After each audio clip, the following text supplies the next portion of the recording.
Hello, in this first video what we're doing is we're talking about sample space and also events.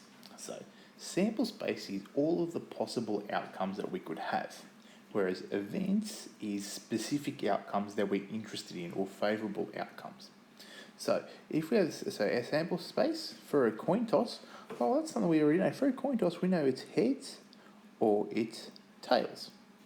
If we're rolling a six-sided die, well then we know it is the numbers 1, 2, 3, 4, 5, 6. That's what it is. Now, that's all well and good, but we've got to do some notation. So what we want to have like that funny squiggly E equals, and then we put this in curly brackets. So same goes here, equals, and then squiggly brackets. Okay, that's all we have there, and we always list everything. Push over here saying the numbers 1 to 6 is not enough. We actually have to list exactly what they all are there. Okay, in terms of events, so this is we're being specific with what's going on. So what we've got here, so the even numbers on a six-sided die, that is the numbers 2, 4, and whoops. Should be in a comma, 2, 4, and 6, and once again we may put some curly brackets around that.